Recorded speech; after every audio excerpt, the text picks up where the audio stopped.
Sunday Night Production. Pogacar écrase le premier Giro de sa carrière et se focus sur le Tour de France. C'est parti pour Full Gaz, le podcast des vrais gaziers. Full Gaz, plongé dans l'actualité du cyclisme professionnel avec la tête dans le guidon. Salut les amis, resserrez vos chaussures, rentrez les épaules et gardez la tête dans le guidon. Bienvenue dans le podcast Full Gaz, présenté par LTDG depuis Lyon. Et oui, on est à Lyon avant un été qui va être très actif, donc on en profite pour se reposer. Qui commence un peu maintenant en vrai. Là ça y est, c'est reparti, 2 semaines en mai tranquille à regarder le Giro et à faire du vélo. Là on va repartir sur les routes, faire des événements, rencontrer des personnes qui font le sport, qui font le vélo. Ouais, on a hâte et même tous les autres sports, parce que vous savez qu'on se diversifie sur notre page LTDG Sport, donc je vous invite à aller voir un peu ce qu'on fait. Et avec les gros événements qui arrivent, ça va être vraiment sympa dès juin.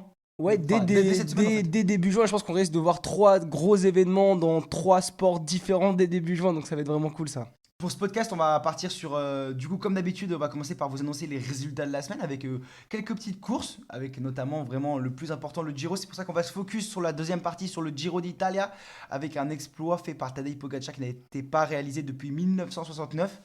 Ensuite, on partira sur le débat des TDG. Pogacar peut-il faire le doublé Giro Tour de France ? Et ensuite, on continuera avec les infos en vrac. Et comme d'habitude, notre petite rubrique, l'actu full gaz avec un E. Est-ce que t'es chaud, Grégorito ? Bah c'est parti, je propose qu'on parte directement avec les résultats en 2 spi quoi. Allez. On commence directement avec l'Alpe Isère Tour avec une victoire de Widar Jarno devant José Félix, je pense qu'il est espagnol donc ça se dit comme ça. Et Donauwörth Tom, où tu n'as pas trop regardé cette compétition, de voir ce que tu peux dire, c'est une course où souvent les jeunes se révèlent, ce sont les équipes développement qui y participent, mais c'est quand même une course qui est quand même très renommée pour les jeunes, c'est ça ? Ouais, bah en fait c'est une 2.2, donc c'est une course pro, mais il y a pas mal d'équipes semi-pro qui y prennent part, notamment, alors nous on les connaît bien parce que c'est chez nous quoi, Rhône-Alpes, nous on est de la région lyonnaise, donc il y a des équipes de division nationale 1 qui sont invitées, notamment je pense au VC Villefranche-Beaujolais qui était à Hexagone, le club de Lyon.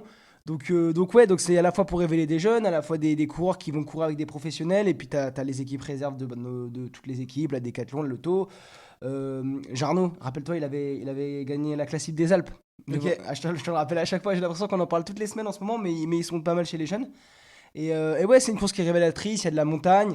Et voilà, et d'ailleurs moi la dernière étape ça m'a surpris, il y a la victoire du José Félix, qui est un mec de 27 ans et tout, je suis allé voir son profil, 55 kilos, pour être honnête j'avais jamais vraiment entendu parler de ce gars là. Il est chez Kern Pharma, donc tu vois, il n'y a pas que des révélations, tu vois, il gagne l'étape Rennes, bon il fait 2e au général, hein.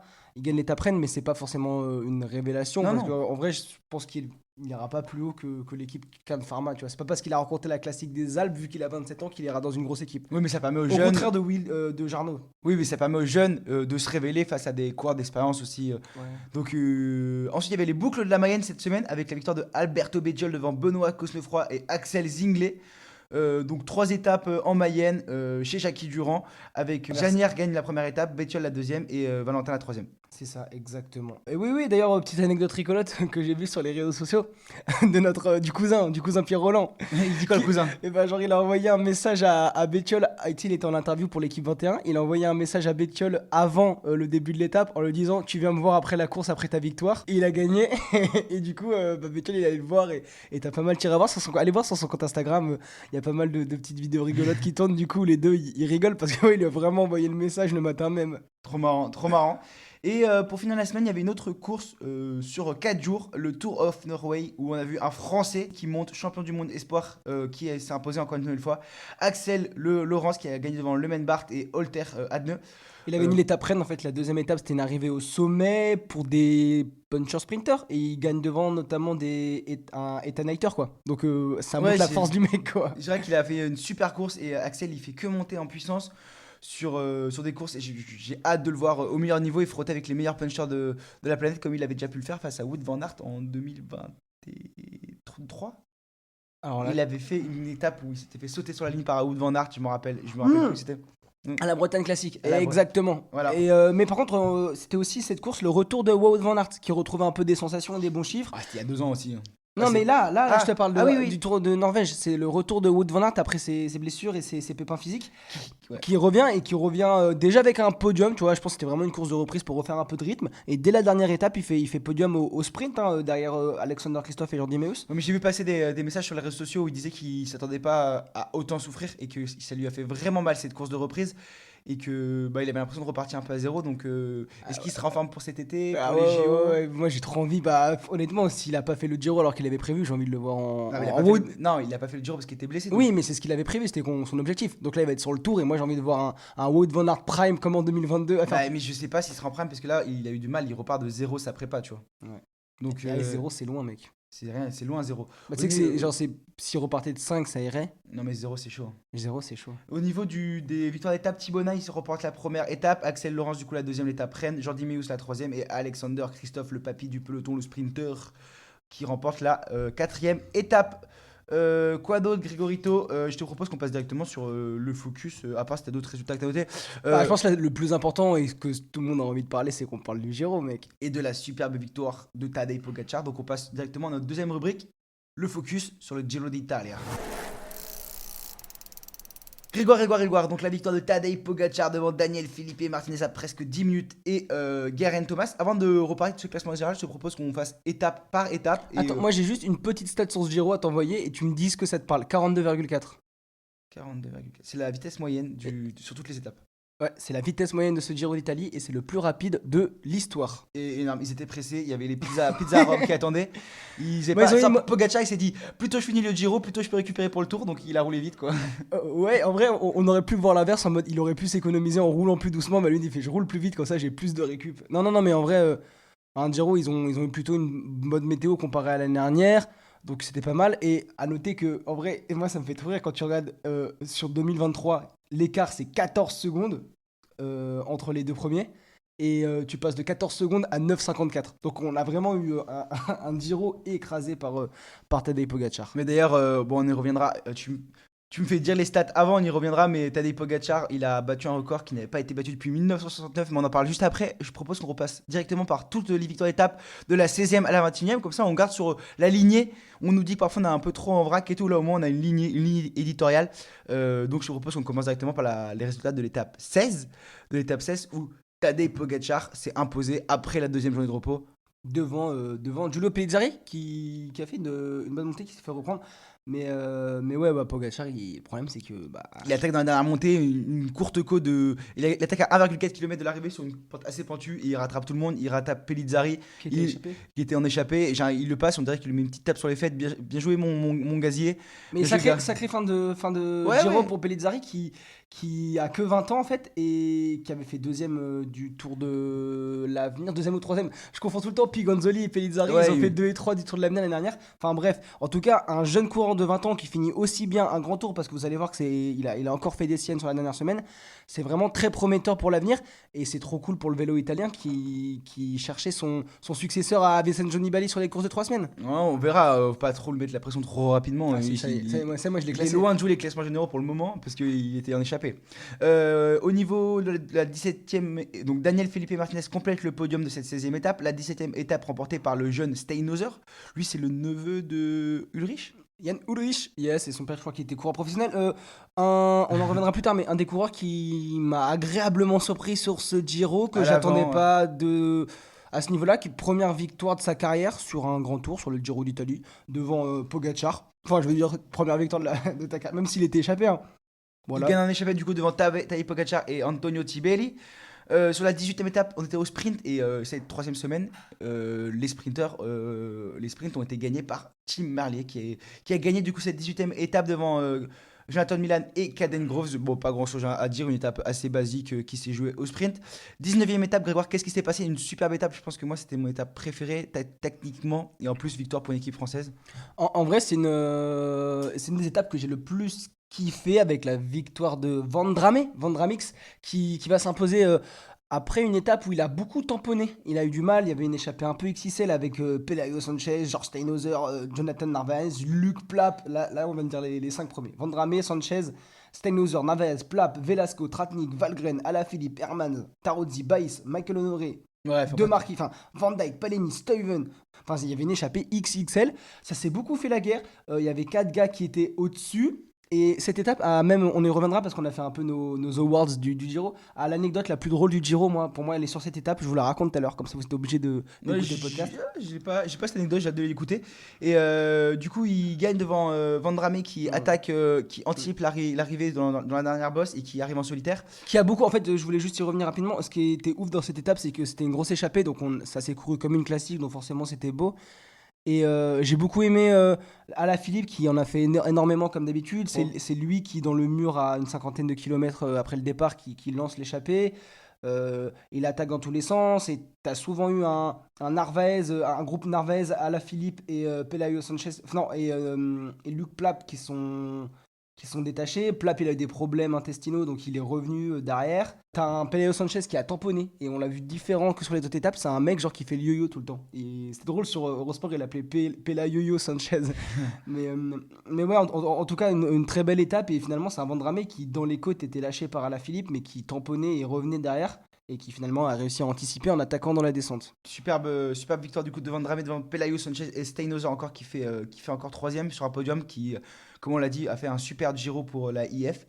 Sur la 20e étape, dernière étape de montagne, Pogacar qui part à 35-40 bornes de l'arrivée, en même pas se levant comme d'habitude, en 2 secondes, il fait déjà un écart, il creuse, il arrive avec près de 2 minutes d'avance sur Valentin Paré-Pinte, qui gagne le sprint des favoris, énorme, qui vient taper Daniel Felipe Martinez au sprint, alors que Daniel Felipe Martinez... Ouais, le sprint qui était sorti. Ouais, Ouais. non, mais l'étape était folle. Hein. L'étape était folle et du coup Pogacar qui assomme le Giro et qui met du coup sur cette étape Daniel Felipe Martinez à près de 10 minutes, à 9 minutes 56 je crois pour être honnête, et il fait la meilleure montée de la Monte Grappa en 21 km de moyenne, Alors que t'as 50 minutes. Alors que t'as quand même 18 km à 8%, quoi. Voilà. Et 21 km/h, ça, c'est...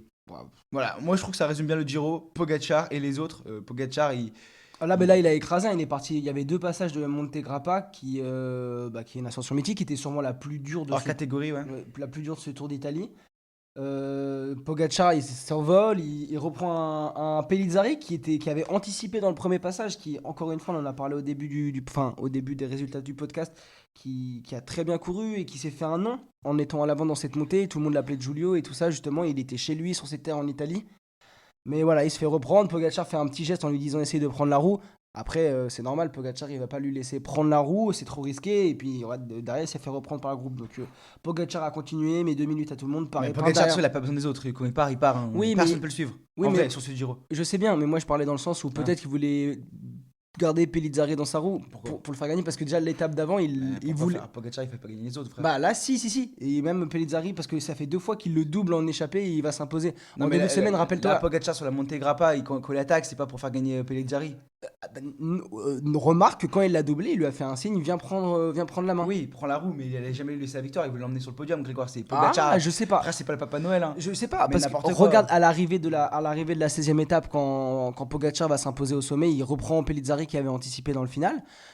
Pellizzari, il essaie d'accrocher sa roue et Pogacar hésite à lui laisser la victoire, mais Daniel Felipe Martinez est pas loin derrière et du coup ça aurait été risqué pour Pogacar de le garder dans la roue. Et à l'arrivée, Pogacar va le voir, lui donne son maillot, lui donne ses gants pour son petit frère à Pellizzari. Et parce qu'il Oui, c'est vrai que Pellizzari était fan de Pogacar, il lui a fait même signer des autographes sur le. Non, ils avaient pris des photos ensemble sur les Strade Bianche. Il y a une histoire comme ça, je crois, mais il y a quelques années.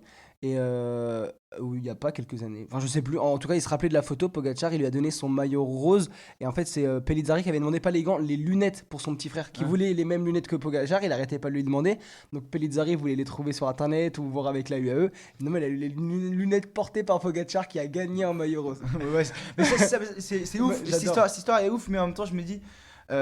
Après, on est sur le Giro, tu bats contre Pogacar, c'est pas ta star. Mais et en fait, Pogacar, en plus d'écraser, d'être meilleur que les autres, il dégage un truc où, putain, mais t'as envie de l'aimer, tu peux pas ne pas l'aimer. Genre, il est chiant, je suis d'accord, il a tué le suspense de ce Giro. Le Giro était relou à regarder parce qu'au bout de la 2e étape, il avait le maillot rouge, on savait que c'était plié. Et puis derrière, par c'était contre- pas les plus grands Par attaquants. contre, t'avais envie de l'aimer parce que Poggi, il est fun tout le long du Giro, il fait le show, il gagne, il attaque. Ouais, Au non, je sais début, pas. il va distribuer les casquettes. En tout cas, il est bon en com. Il accepte de faire de la com pour l'équipe, de faire les vidéos. Et je pense que c'est naturel, tu vois. Je pense pas qu'il se force. C'est pas le genre de mec qui va se forcer parce que sinon il le ferait pas. Donc il le fait.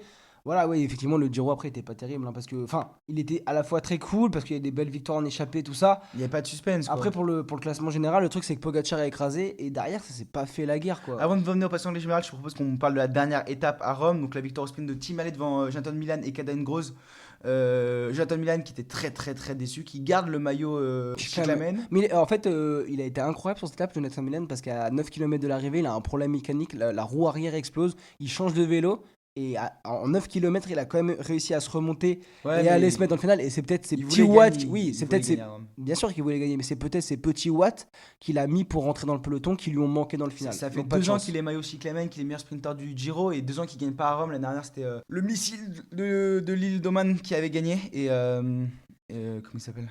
Je connais que son surnom. Ah ouais. Le petit là. Cavendish. Cavendish qui avait gagné. Et cette année, c'est pour Tim Merlier. Et Milan, il passe à chaque fois à travers. Et il veut cette victoire à Rome, chez lui à la maison. Voilà ce qui s'est passé. Donc, sur le classement général final, on a Tadej Pogacar qui remporte le Giro d'Italia en 76 heures, 22 minutes et 13 secondes. Donc, le Giro le plus rapide de l'histoire, comme tu l'as dit. 9 minutes 56 derrière. Donc, après de 10 minutes, Daniel Felipe Martinez. Geraint Thomas est à 10 minutes derrière. Et puis après, les écarts continuent de grossir. À 12 minutes, on a Ben O'Connor.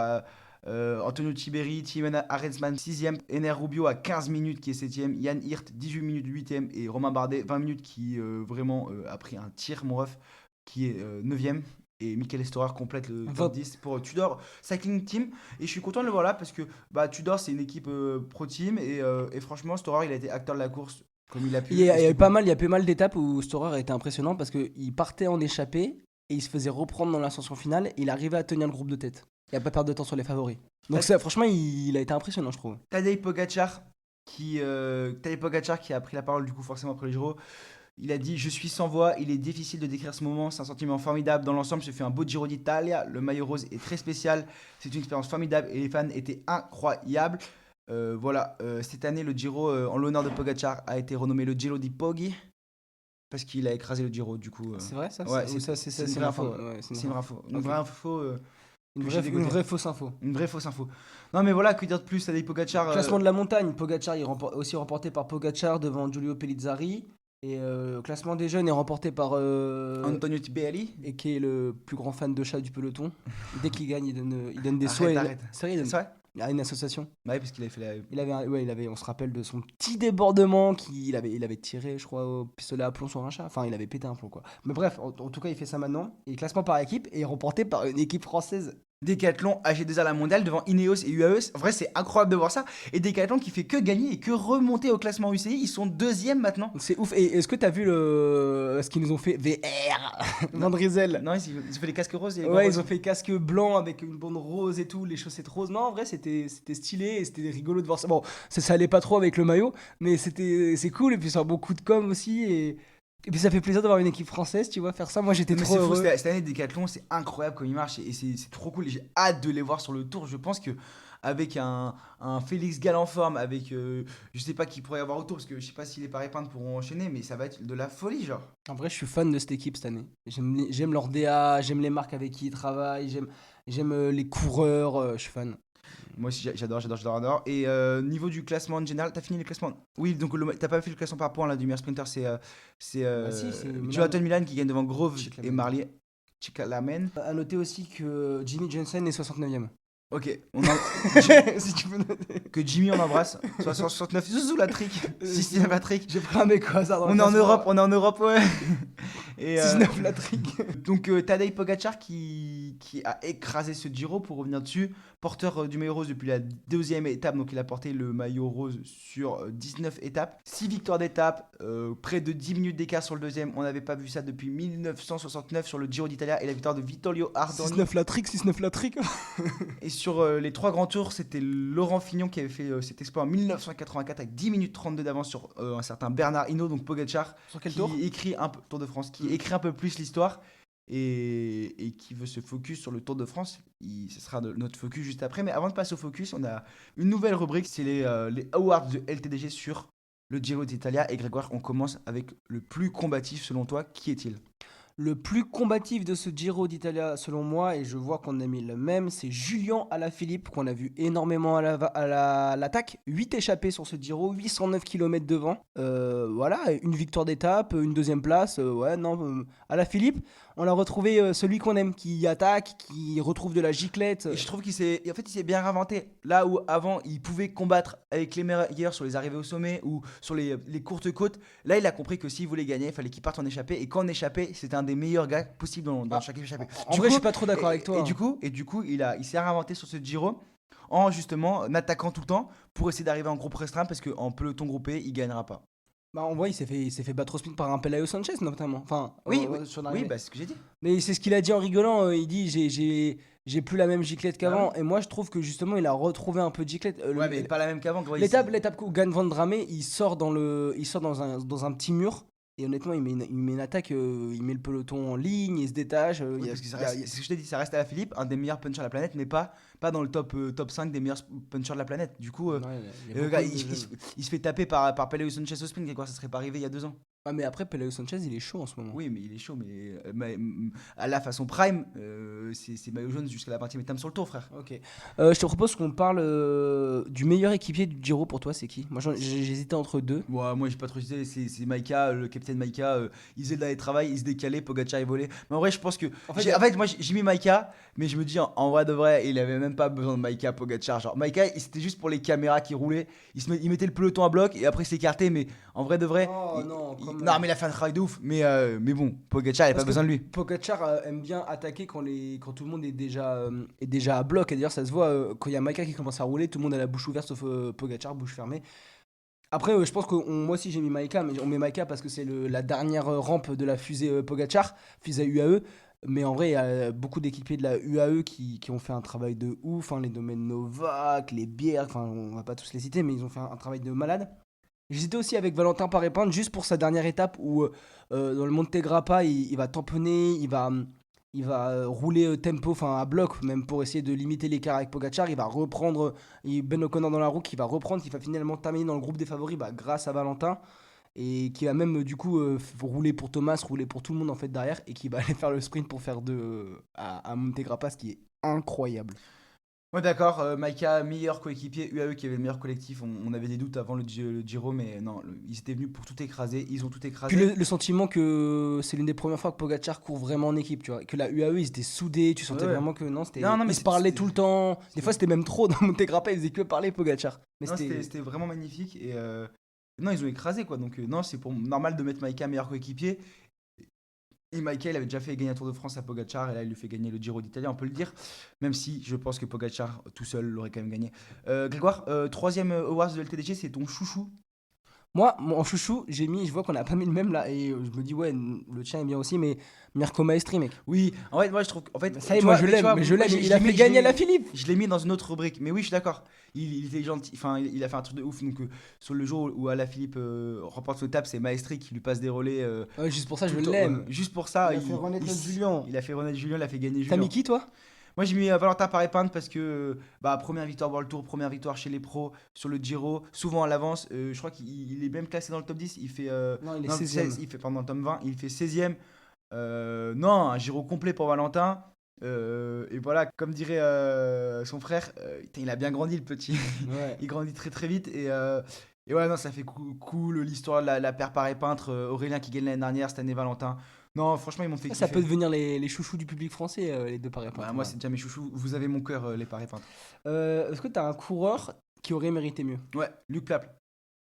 Luc Plapp, il était souvent à l'avant. Il s'est battu, il fait des échappées en étant malade. Et franchement, je sais pas pourquoi j'aime bien ce coureur. Sur Paris-Nice, j'avais eu l'occasion de le rencontrer. C'est un mec vraiment cool, chill. Et il s'est bien battu. Et là où la Jayco était un peu absente, Luc Plapp, il a montré le maillot.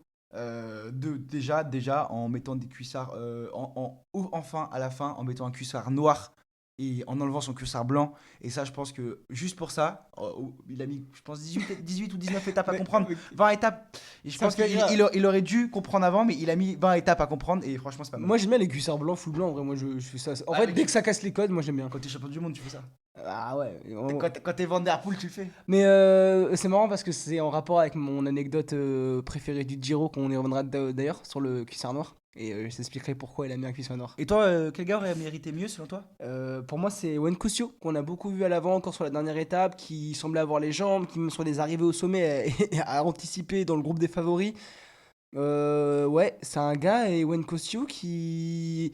Il a déjà gagné cette saison, il monte très fort, je sais pas jusqu'où il peut aller, et j'arrive pas trop à le catégoriser entre grimpeur, mais il est très bon rouleur, très bon baroudeur.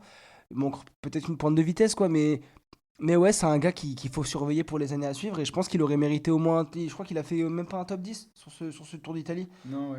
Donc je pense qu'il aurait vraiment, il aurait vraiment mérité mieux. Tu vois, il fait un top 10 sur l'étape 16, justement, sur l'arrivée où il anticipe avec les favoris sur une arrivée au sommet. Mais ouais, sinon, Non, mais je suis d'accord, il aurait mérité mieux, tu souvent vois. à l'avant, combatif, mais Au moins ça, porter ça, un maillot une mais fois. ça portera ses fruits. La déception de ce Giro d'Italia, tu as mis qui, toi? Moi, un mec qui m'a vraiment déçu, c'est Juan Pedro Lopez. Il avait gagné le Tour des Alpes, il était trop cool, vraiment à l'avant et tout, et finalement, on n'en a pas beaucoup entendu parler, Juan Pedro Lopez. Alors peut-être que je rate une information qu'il a eu des problèmes physiques ou alors une maladie, mais on l'a pas vu, j'en ai pas entendu parler. Voilà, moi c'est un petit gars que je kiffe, un petit chouchou parce qu'il est sympa, parce que je l'ai checké en sortant d'une boîte de nuit après le Tour de France. Mais non, enfin sans parler de ça, bah, je m'attendais à mieux, même le voir jouer pour le top 10 ou aller chercher des étapes en échappée. Finalement, on n'aura vu ni l'un ni l'autre. Et toi? Bah, Romain Bardet. Romain Bardet. Ouais, mais il fait top 10, j'y ai pensé, mais il fait top 10. Laisse-moi parler. Romain Bardet, il était pas venu pour le top 10, il est venu pour le podium. Il sort d'une deuxième place sur Liège-Bastogne-Liège. Il arrive sur le Giro, soi-disant en pleine forme. Il a eu des problèmes. Mais malgré tout, il n'a pas réussi à régler ses problèmes en 3 semaines. Et voilà, Romain Bardet, je pense qu'il avait de la place. Il avait de la place sur ce Giro. L'équipe était tournée autour de lui. Et déception, quoi. Il termine à 20 minutes 9ème. Enfin, Je suis pas trop il d'accord. pouvait pas terminer plus loin, quoi. Il a eu des pouvait pas. problèmes il a eu des problèmes gastriques au début. Enfin, il était malade et Ouais, tout. je suis d'accord, mais il aurait pu se rattraper, jouer des étapes. Il fait quoi? Il fait une deuxième place. Mais non, je trouve qu'il a jamais vraiment sorti la tête de l'eau sur ce Giro. Je trouve que t'es dur. Il a subi. Je suis dur, je suis d'accord. Mais moi, j'attendais vraiment Romain au moins dans le top 5. Genre, il avait tout bien fait, il avait Je bien comprends, bossé. tu passes un peu de tout avec la deuxième place à Liège, d'un énorme résultat, C'est ça, à un rien. Giro un peu en demi-teinte. Donc, Même pas en demi-teinte, un Giro complètement loupé, Grégoire. mais il est pas loupé, il est 9ème du général, ça y Il est est. 9ème du général. Enfin, excuse-moi, c'est pas pour être méchant, pas tacler le Giro, mais quand tu vois le Daniel Felipe Martinez deuxième, Moi, j'aime bien ce mec. j'aime bien ce mec aussi, mais gros, c'est pas un Remco, c'est pas un Roglic, tu vois. Bon, ok. C'est qui la pire équipe du Giro? Bah, en fait. Elle est pas mal la tienne. Euh, T'as mis qui? Non, la plus combative, gros. Non, la pire. Ah, oui, pardon. Excuse-moi. En fait, j'ai vu la tienne, et en fait, je pense que niveau édito, t'as raison. Mais t'as une équipe, moi, qui est en World Tour, et je sais pas ce qu'elle fait là. C'est la Astana Kazakhstan Team.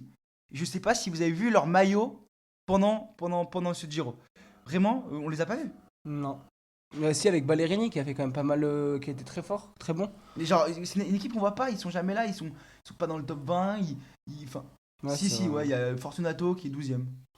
Ouais, Mais- moi c'est pour ça. Après, je suis d'accord avec toi, mais c'est juste que cette équipe, pour moi, elle a pas le niveau d'une équipe World Tour en fait. En vrai, Bon. c'est juste ça. Et sur toutes les courses, c'est sur Oh, quoi? je Sur suis d'accord. Paris-Roubaix qu'on avait vu qu'il y avait personne qui était fini. Cette équipe, Non, faut c'était qu'elle- son Tour des Flandres, zéro finisher. je crois, ouais. Faut vraiment qu'ils arrivent à se réinventer. Mais ouais, déjà, je suis pas très fan de cette équipe et vraiment, je sais pas ce qu'elle fait en World Tour, genre. Bref, moi j'ai mis Israël première tech. C'est dur hein, parce qu'ils ont terminé à 3. Il y a Hugo Hofstetter qui tombe en plus sur la dernière étape avant le sprint final à Rome. T'as Marco Frigo et Simon Clark on les a quand même vus un peu à l'avant, Simon Clark et Frigo. Marco Frigo. Osweter qui fait un top 10 aussi. Ouais, mais j'ai trouvé quand même décevant cette équipe. Non, mais je suis d'accord. Ouais, non, c'est pareil. Moi, je pense que pareil que Astana, c'est des équipes qui sont des vieilles équipes World Tour historiques. Mais elle est plus en World Tour maintenant, Israël. Ah ouais? Ouais. Ok. Et en fait, j'avais vu ton autre équipe que t'as mis. Moi, c'est plutôt. Moi j'ai mis équipe parce que l'équipe d'après c'est l'équipe la plus combative. Moi, j'ai mis Bardiani tous les jours à l'avant. Ouais, Facile. ouais, facile. Facile, Bah, Bardiani, équipe invitée, franchement, qui ont pas fait en demi-teinte tous les jours à l'avant. Alors- Bravo. Comme alors les que moi, équipes italiennes. Alors que moi j'ai mis la Visma Leaseback parce que eux pour moi ils ont eu un Giro pas compliqué et ils ont su se réinventer quoi. Quand t'arrives et t'as un Laporte qui abandonne, un Rezing qui abandonne, un Olaf Koy qui gagne une étape mais qui abandonne, un Uijtebroeks qui était là pour le général qui abandonne Parce que ouais, c'est un Giro, il n'y a pas eu Elke Brooks au final, on l'a presque oublié. Et ils ont terminé avec Van Dijk, Valter, Tratnik et Affini, étape de plat, étape de vallonné, étape de montagne, tout le temps à l'avant. Tratnik sur l'étape où Valentin Paré-Pointe gagne, il fait un numéro. Moi j'ai bien aimé la façon dont ils sont réinventés, une équipe qui est habituée à écraser les grands tours, à les remporter, comme l'année dernière, c'est les vainqueurs sortants. Et ouais, non, j'ai bien aimé comment ils se sont réinventés et c'est la force mentale des grands champions, des grandes équipes. Je suis d'accord avec toi là-dessus, mais même si cette équipe, malheureusement, passe pas à cause de problèmes de maladie, des problèmes physiques, à pas faire mauvais Giro d'Italia, enfin pas au niveau de la Visma. Là, on sent que la Visma elle souffre, quoi. Ils ont perdu Wout van Aert et Vingegaard sur blessure. On sent que sans eux, l'équipe, elle a du mal. Ouais, les Laporte et tout, enfin ouais. Bon, Euh, un gars qui t'a surpris sur ce Giro. Bah moi, je vais m'expliquer, hein. Je pense que ça peut en surprendre plus d'un. Moi, c'est Daniel Felipe Martinez qui fait deuxième de ce Giro. Là où il avait jamais réellement réussi à concrétiser sur un tour de 3 semaines. Bah, Et qui avait un profil beaucoup plus puncher que grimpeur et qui s'est bien réinventé en arrivant à la Bora. Donc je trouve ça cool pour la Bora que Daniel Felipe Martinez arrive à ce niveau. Deuxième derrière Pogacar, premier des autres. il avait déjà fait cinquième du Giro en 2021. Ouais, cinquième. Là, il fait L'année- deuxième. C'est l'année et il était lieutenant de Egan Bernal qui avait gagné. Ouais, mais justement, après cette année où Bernal gagne, je crois que c'était en 2018, Non, 2021 qui gagne Bernal. 2021, Daniel Felipe Martinez, il avait eu du mal à concrétiser alors qu'il avait assumé vouloir un rôle de leader. Et là, à la Bora, il vient d'arriver, il a un rôle de leader, il confirme, il fait deuxième. Donc Daniel, franchement, bien joué. Et toi? Moi j'ai mis George Steinhauser, j'en ai déjà beaucoup parlé, c'est un gars que j'ai kiffé voir à l'avant, j'ai trouvé très fort et je ne l'attendais pas à ce niveau-là. Donc George Steinhauser. Le coureur que tu n'attendais pas dans le top 10. Michael Storer. Ouais, bah j'ai mis J'ai en fait, pareil. j'ai dit que, bah, comme je disais, je ne m'attendais pas qu'il soit à ce niveau, surtout avec la Tudor avait du mal à se montrer sur les étapes de montagne là, de l'année dernière. Et voilà. Cette année, ils ont recruté, ils ont fait des gros recrutements, dont Storer pour les classements généraux. Il termine top 10 du Giro. Franchement, Tudor, bien. Non, c'est bien. Ouais, et surtout que, bah, comme je le disais, on l'a vu beaucoup échapper. Et même au début du Giro, je le voyais beaucoup échapper. Je fais, bah, il y a un moment, il va craquer, il fait beaucoup d'efforts. Et au final, il garde son top 10. Donc ouais, moi, c'est vraiment le coureur qui m'a surpris à ce niveau-là. Le Ward d'après, la plus belle action de ce Giro. Bah, je reviens sur ce que tu as dit tout à l'heure, mais pour moi, c'est Maestri quand il est de Julien Philippe. Il n'y a pas de souci. Ah ouais, moi j'ai dans la Monte Grappa, dernière étape, t'as un petit qui court et qui demande un bidon Ah oui, pas à mal. Pogacar. Pas mal. Et Pogacar, il regarde le petit, il demande un bidon à son assistant, il prend le bidon à l'assistant, tu vois, rempli. Il avait pas soif en fait. Il lui donne le bidon au petit. Et ça pour moi, c'est une action magnifique qui. Ah, j'ai adoré. C'est l'action qui Non, m'a mais on revient touché de sur ce Giro. sur le même point, dans le sens où Pogacar, c'est difficile de pas l'aimer parce qu'il fait des actions trop. Enfin, il a trop la classe, il est trop gentil. Avant tu l'as pas expliqué, mais il pré-signait des casquettes qu'il donnait aux fans en sortant du bus. tout Ouais, le c'est de temps. la com. Après, je sais pas si c'est vraiment son idée, mais en tout cas, il accepte de le faire Bah, quand je sa pense com que demande de c'est le son faire. idée, Et comme on l'a dit tout à l'heure, je pense que c'est naturel. La Euh, plus belle victoire, Gloire. Moi, je reviens sur celle pour les émotions de Valentin Paré-Peintre. On a vu Bardet et Valentin collaborer dans une grosse échappée. Et après, Valentin s'envoler tout seul. Romain Bardet qui fait deux derrière. J'ai failli mettre ça moi aussi. Et pour le cœur, je mets ça peut-être Quoi tactiquement. Et pour le cœur, c'est ça. Ouais, quand ils attaquent à deux Badjoli, je suis d'accord, c'était quand même cool. Les deux Français qui attaquent Badjoli, qui reviennent sur Tratnik. Non, c'était stylé. Par contre, je pense qu'on ne peut pas enlever la plus belle victoire aussi pour le symbole. Le seul coureur qui a battu à la pédale Pogacar sur cette Giro. Narvaez, étape 1. Ah ouais, c'est vrai. C'est le seul coureur qui a battu Pogacar à la pédale. Ouais, c'est vrai. Donc Je suis d'accord. j'ai trouvé ça incroyable. Il prend le maillot rose. C'est un C'est le c'est un seul premier coureur temps. qui a porté le maillot rose à part Pogacar. Donc voilà, moi j'ai mis ça. Après, une anecdote drôle. Moi, c'est Thomas Champion qui, sans faire exprès, en voulant jeter un bidon, le jette dans les roues de Luc Plap. Et après, il s'est excusé toutes les Ah tapes oui, et tout. oui, Parce que Luc Plap, il a failli tomber et tout. Et Thomas a bien sûr agi sur les réseaux sociaux en le prenant avec rigolade et en allant parler directement à Luc en s'excusant. Mais voilà, faire gaffe quand on jette le peloton, bien contrôler les rétros. Quoi. Bien contrôler les rétros. Mais voilà, c'est ça que j'aime bien dans le peloton sur le Giro, c'est que c'est assez familial. Ils l'ont pris avec humour Ouais, c'est ça. et Thomas c'est un gentil, c'est un rigolo donc ouais non c'était marrant j'avoue c'est pas mal. Moi on en revient à Luc Plap encore et son cuissard noir. Oui. Alors il s'est fait vanner quand Pogacar il va le voir, on en avait déjà parlé dans un podcast précédent en mode cuissard blanc tu m'écrottes des champions du monde, champions d'Europe à la fois et après il va dire rigolant après bon l'Australie c'est un continent hein, vu la taille et tout. Enfin bref et du coup sur l'étape où il est échappé où Van Dramé gagne il met un cuissard noir. Et il s'avère que sur cette étape-là, il a des problèmes gastriques. Et il y a un moment, même dans l'étape, il doit s'arrêter pour aller aux toilettes, pour aller faire popo, quoi. Et après, même, il va revenir sur le groupe, il était très fort. Et le soir, il y a un tweet de l'équipe qui dit heureusement qu'on est préventif, c'est pour ça qu'on lui avait mis un cuissard noir aujourd'hui. Donc en fait, c'est pas pour le style, c'est pour pas que ça tâche. Donc moi, c'est l'anecdote drôle du Giro. Voilà. Et la dernière award, qui était le coureur le plus théâtral pour toi. Moi, bah du coup, j'en ai deux. J'ai pas su choisir. Julien Alaphilippe pour son panache et Pogacar parce que Pogacar en fait, c'est le choix facile, mais en rose, il avait la classe. Il a fait des actions classe, il a attaqué panache. Donc pour moi, Pogacar, dans sa manière de courir, il est théâtral et il fait le show. Et du coup, Pogacar. Ouais, grave, ok, moi, tu sais ce que j'ai mis? J'ai mis De Marchi. C'était la commedia dell'arte. Marchi, mec, dès qu'il était en échappée, il faisait que gueuler. En fait, vu que c'est un énorme rouleur, dès qu'il y avait un mec qui attaquait dans une échappée, tout le monde le laissait rouler lui. Et après, il s'énervait, il disait tourner, il faisait des grands gestes, il gueulait. Ah, c'était un beau numéro là pendant quelques étapes de Marquis. Dès qu'il était devant, il était hyper agité, hyper nerveux. Donc moi j'ai mis De Marquis. Allez voir les images. J'espère qu'il y a un best-of de Marquis qui fait que râler sur le Giro. Avec le français là. Et tu mets une petite musique avec De Marquis qui fait plein de gestes. Bon, enfin bref. Mais voilà pour ce Giro d'Italia. N'hésitez pas à nous faire vos retours sur les réseaux sociaux si vous avez aimé, si vous avez des choses à dire dessus. Voilà, un Giro qui était spectaculaire et historique de par la victoire de Pogacar, mais qui a eu un suspense un peu nul parce que Pogacar a plié le Giro à la deuxième étape. Une petite note sur 10? 6,5. Ouais, moi je mettrais 6. 6 et encore je mets la moyenne parce qu'il y a Pogacar et que à lui tout seul il met une hype sur une course parce qu'il y a quand même 2 victoires françaises. Mais en vrai ouais j'ai moins accroché que l'année dernière par exemple où ça s'est joué à 40 En même secondes. temps, l'année dernière, c'était sous la flotte tout le temps. Ouais mais c'était le même tu vois bordel. l'année dernière personne s'attaquait vraiment, t'avais un truc où ça se tenait donc jusqu'au bout t'avais du suspense.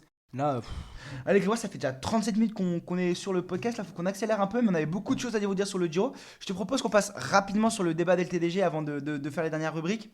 Donc, Grégoire, Pogacar peut-il faire le doublé Giro Tour de France? pour moi c'est l'archi favori sur le Tour de France. Il va bien se reposer, il va arriver en forme, son équipe s'il l'a fait ça veut dire qu'ils ont bien dosé. Vingegaard est tombé, Remco est tombé, Roglic est tombé. Je pense que Pogacar est l'archi favori pour le Tour de France. Et pour revenir un peu, Pogacar, il dit que c'est son objectif depuis le début de la saison de faire le doublé de Giro Tour de France. Au départ, ça paraissait impossible tant Vingegaard dominait sur les 2 dernières éditions du Tour de France, 3 dernières. Et, euh, et là, en fait, ça paraît plus réalisable que jamais. Alors cet exploit il a été accompli 7 fois dans l'histoire. D'abord par Fausto Coppi, Jacques Anquetil, Eddy Merckx, Bernard Hinault, Stéphane Roch, Michael Indurain et Marco Pantani. Donc Pogacar, s'il le réalise, il serait le 8e coureur à avoir réalisé le doublé de Giro Tour de France dans la même saison d'affilée. Parce qu'on rappelle qu'il y a un petit mois, seulement un petit mois entre les deux courses pour récupérer. Donc pour vous dire un peu plus sur le programme de Pogacar, là, il va faire une semaine tranquille en vacances où il va profiter de sa copine et tranquillement, je sais pas s'il reste en Italie. Et ensuite, J'entendais sur le plateau des Rois de la Pédale, il disait, Philippe Gilbert disait qu'il allait aussi peut-être devoir aller faire un aller-retour aux Émirats Arabes Unis pour faire des cérémonies pour célébrer avec ça va les être actionnaires. fatigant encore. Ouais, enfin, en tout cas, ça va être 2-3 jours sans vélo, quoi. Oui, mais de toute façon, il faut qu'il coupe. Donc il va couper une semaine. Et ensuite, Moins, 2-3 jours, c'est ce qu'il non, disait. je vais faire une semaine tranquille. Oui, mais je crois qu'il va arrêter le vélo 2-3 jours et Ah, après il va, oui. il va rouler tranquille. Oui, mais bon, tranquille, voilà. Ensuite, il va aller en altitude. Il va faire son stage en altitude avant le Tour de France. Augmenter le niveau maximum, refaire monter la forme. Et il va arriver avec les mêmes jambes du Tour qu'il avait les jambes sur le Giro. Et après, il a dit ça ira. Il conclut par ça ira. Et calmement. Mais voilà, il a bien insisté sur que la chose la plus importante serait de récupérer après ce Giro. Mais voilà, comme dirait Contador, il a dit ça sur Pogacar. Il a dit, je pense que Pogacar, il s'est préservé. Il a parfois attaqué de loin, mais il s'est souvent fait les efforts dans le final.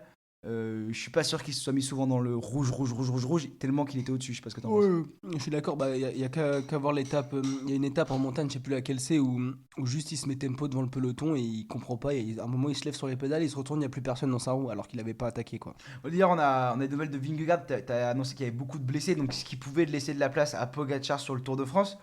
Et t'as Richard Ploureux qui a parlé de la forme de Vingegaard. Donc je vais vous lire ce qu'il a dit. Vingegaard va bien, il progresse très bien, mais il faudra décider plus tard s'il est vraiment capable d'être à 100% au départ du Tour de France. Il faudra voir comment cela évolue dans les semaines à venir. On a de bons espoirs, il progresse bien, mais nous voulons aussi lui donner, ainsi qu'à nous-mêmes, le temps de prendre une bonne décision. Donc voilà, Vingegaard, En gros, il y a si- encore un point d'interrogation sur sa forme pour le Tour de France. Même sur sa présence, parce que je pense qu'un Vingegaard qui n'est pas à 100% n'ira pas sur le Tour de France. Je sais pas, et puis y aller aussi pour gagner les victoires d'étape, ça serait bête de Non, de non, se priver d'un. je pense pas qu'un Vingegaard. Je pense que s'il n'est pas à 100%, il ira plutôt s'aligner sur la Volta pour aller gagner une Volta. Mais enfin, il s'en fout de gagner des victoires d'étape sur le Tour de France, je pense, quand t'es Vingegaard. Et pour les autres favoris, Roglic et Remco reprendront ce dimanche sur le critérium du Dauphiné. Je Grosse pense hype d'ailleurs, ça va être grosse cool. hype, et ça nous donnera aussi une bonne vision. Une bonne vision de leur forme et de quoi ils sont capables. Et quoi, je te propose rapidement qu'on passe à la rubrique les infos en vrac. Pas énormément d'infos, mais juste pour vous tenir au jus de ce qui se passe dans le peloton. Tout d'abord, Clément Venturini, il a été victime d'un traumatisme crânien après sa chute vendredi sur les boucles de la Mayenne.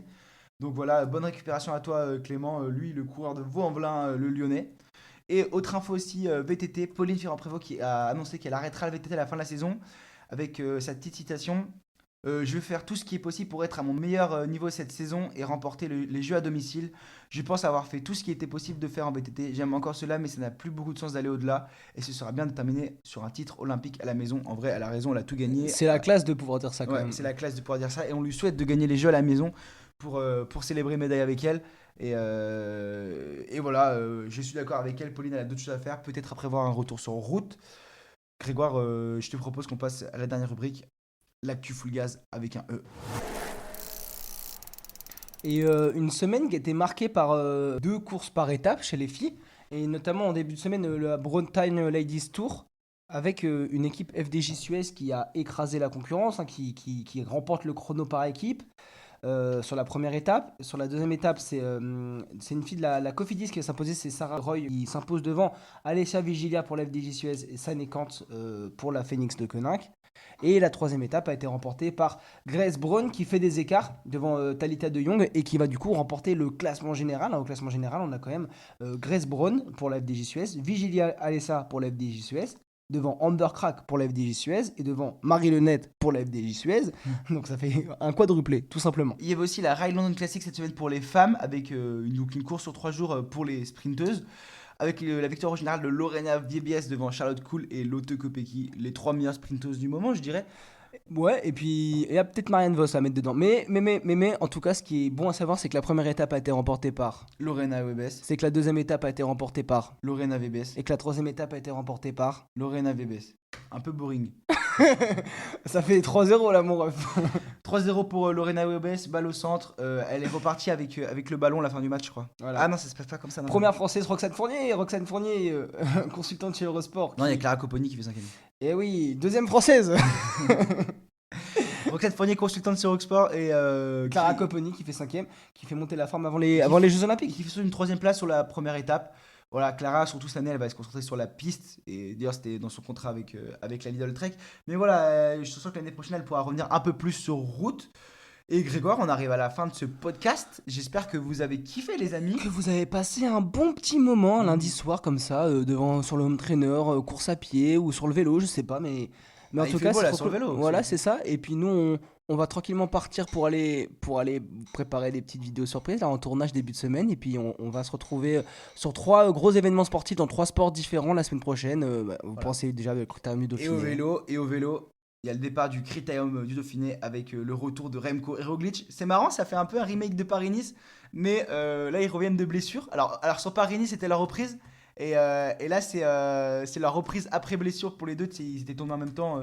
Et du coup, hâte de voir ce que ça va donner. Hâte de voir surtout si Pogacar aura une réelle concurrence sur le Tour de France. À noter aussi des gros start list avec Félix Gall pour Decathlon GDF. Vlasov, Roglic, Vlasov, Hindley, Rungel et Adrien Roger, l'équipe Bora, ils ont l'armada. Pourquoi il faut suivre le Critérium du Dauphiné? Il faut suivre le Critérium du Dauphiné parce que c'est un peu là, avec le Tour de Suisse dans la foulée, c'est la course, La prépa du tour, un de des- prépa du Tour avec les gens en forme. L'année dernière, par exemple, c'est Vingegaard qui gagne en écrasant la concurrence et il regagne en écrasant la concurrence sur le Tour de France. Donc à suivre et on se fait des gros bisous et on se dit à la semaine prochaine. À la semaine prochaine, ciao.